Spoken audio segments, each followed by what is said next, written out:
update analysis on the S&P 500 futures. This is the daily time frame. We have a rigged and rugged trend line basically off the April 2020 highs, and plenty of wicks and reaction to validate it. I really loved it. I hadn't seen anybody catch this one outside online or anything. I was looking for it, but plenty of reactions to validate it here. I had issued a sell signal in my very last video, and if he took it, hit my first target, good for a 4.8% drop. And we came back, we back tested it, came back, boom, hit that target, had a counter trailer. This is where you cover. Bought the short trade position, covered here, came back up, maybe ran it for free, and here we go.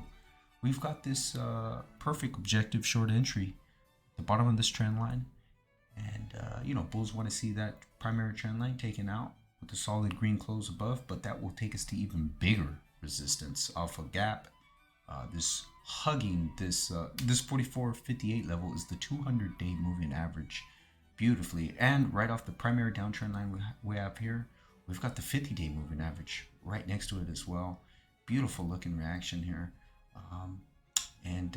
That is a huge level, almost acting as a triple or quadruple resistance mark. And if we take that out, then you're going to scare some shorts out. As far as the risk-reward ratio goes, it's definitely skewed to the downside. The risk-reward ratio is definitely in the favor to the downside right here.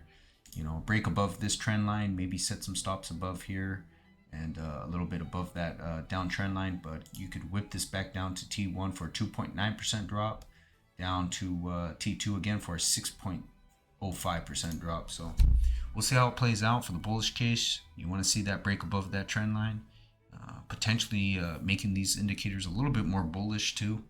Indicators are still damaged, and we'll see. I know there's a lot of fundamental analysts going on out there with the whole story and headline behind Russia being kicked out of the SWIFT international payment system. And if something like that does happen, I really expect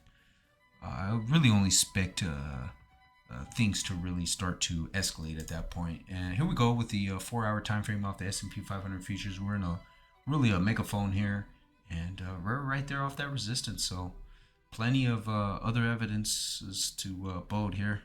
Well, here's the QQQ, which is really the biggest component of the S&P 500. All the top big tech companies are packaged in this thing here. So it's a really good thing to watch out for. We're right here, right where that resistance primary downtrend line is as well, with that 352.21 level, and I suspect a rejection there. And what I really want to show you was on the weekly here. That was the daytime frame.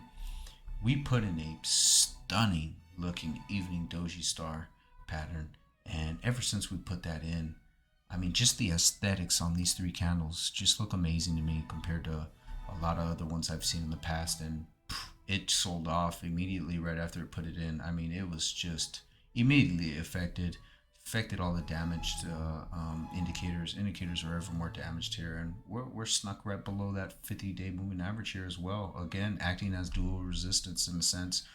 Really triple with the downtrend line, primary downtrend line, 50-day moving average in that 352.21 level. So we'll see how everything plays out. Keep you updated.